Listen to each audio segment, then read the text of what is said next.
Hey everyone, thanks for tuning in. I'm Chrissy Rosales. And I'm Maggie Rengers. And today we're going to be talking about how studying teeth from the past can give us valuable insight into the present and our future.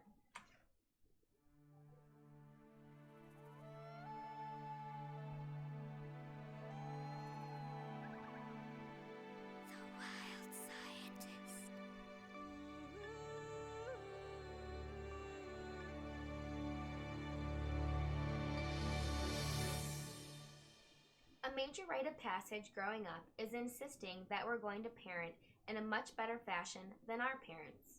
I'd actually prefer not to admit how many times I've made this statement.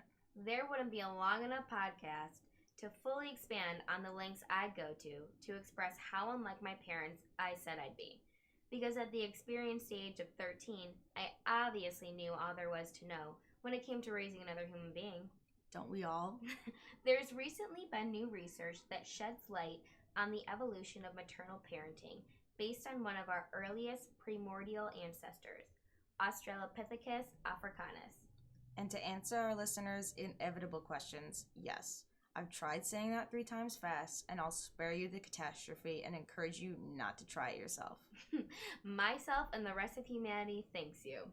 Anyways, we'll get into the specifics a little later, but basically an international research team consisting of Dr. Reynard Duanez Boa of Southern Cross University, along with Drs. Luca Fiorenza and Justin Adams of Monash University, used tooth chemistry analysis to read the growth rings of more than 2 million-year-old teeth, demonstrating why early human ancestors had fewer offspring and how extended parental care is considered one of the hallmarks of human evolution.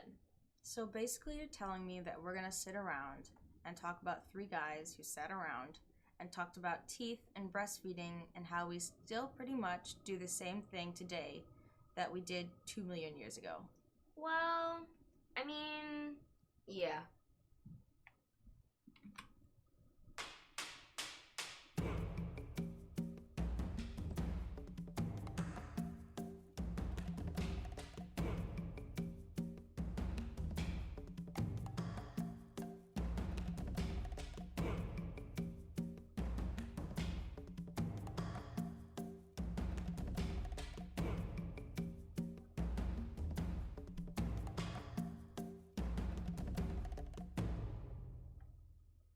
It goes without saying that for decades, scientists have been curious about our early ancestors and how they raised their offspring.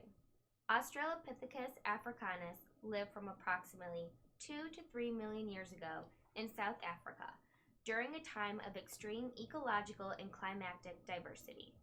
And just so our listeners can follow us along visually, when we say Australopithecus Africanus, think of a species having characteristics predominantly human while still maintaining ape-like traits.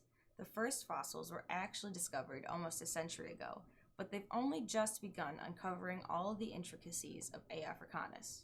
Right, so let's break down the process, shall we? The researchers first used a laser to zap the fossil teeth and then used another instrument, a mass spectrometer, to determine the chemical composition of the teeth. This technique is cutting edge. Oh wow. Pun intended? A tooth pun?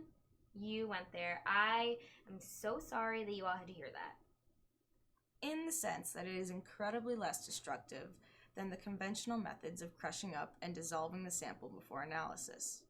The laser is able to map the changes in the concentrations of barium, strontium, and lithium.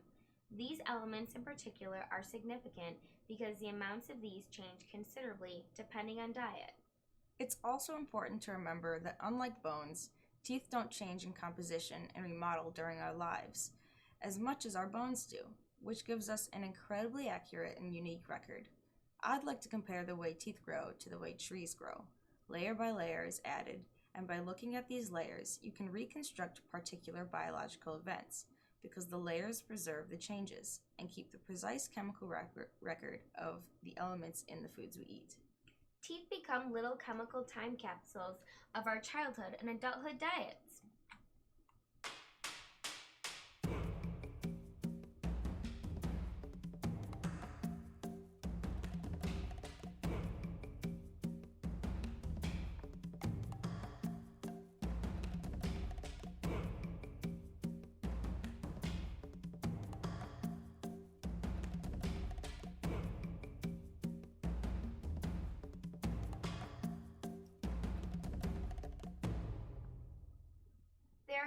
concepts that are important to address before we discuss the findings. For starters, if the concentration of barium in breast milk is very high, this will be reflected in infant teeth. In other words, the infant teeth that are formed during breastfeeding will have a high concentration of barium. As other foods are introduced to the diet, this concentration will gradually decrease. However, a different pattern emerged in A. africanus with cyclical fluctuations in barium concentration. What this suggests is that the mother would increase or decrease the amount of additional food incorporated into the offspring's diet while still breastfeeding her offspring. In investigating the strontium isotope composition, the researchers were able to get a clearer understanding of the landscape with which A. africanus was moving through. An approach to differentiating particular landscapes is by looking at the different isotopes of the same element, as different regions have particular isotope values contained in the foods and waters. The study showed that A. africanus lived a majority of their lives around Sterkfontein Cave, which is a region associated with limited resources. So then what does this all mean? Why should we care? Well, first off, it allows legitimate insight into how our ancestors raised their offspring. Mothers would have had to supplement breast milk for solid food because they lived in an environment with finite resources. In another sense, we can scientifically prove the long-lasting mother-infant bond. Okay, yeah. When you put it like that, it's fairly obvious. But, in my defense, I'm still a little worn out from attempting to say Australopithecus Africanus 3 times fast. Listeners, still don't try this at home.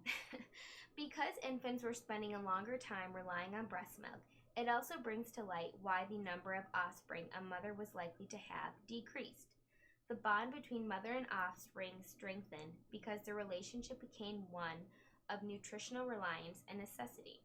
You know, now that you've mentioned it, it reminds me of this study I read. I'm sorry, am I hearing you correctly? The findings in this study, which was centered around the effect of malnutrition on human development in well-nourished and malnourished children living in a poor Mexican village, mirrored the likely effects of supplemental breastfeeding in the past. A study conducted by A. Chavez, C. Martinez, and B. Sobranes found that by 8 months, both mothers who were food secure and insecure couldn't produce enough milk to meet the nutritional demand of their infants. So it's likely that when A. africanus reincorporated breast milk back into their offspring's diet, it was because that was the only means of providing essential nutrients given their food insecurity. I don't know what's more surprising. You actually retaining information from a homework assignment, or all the information we're able to get from a couple of teeth? Who would have thought you could find all of this out from some teeth? What do you think my teeth would say about me? That's going to have to be another topic for another podcast. Thanks everyone for tuning in.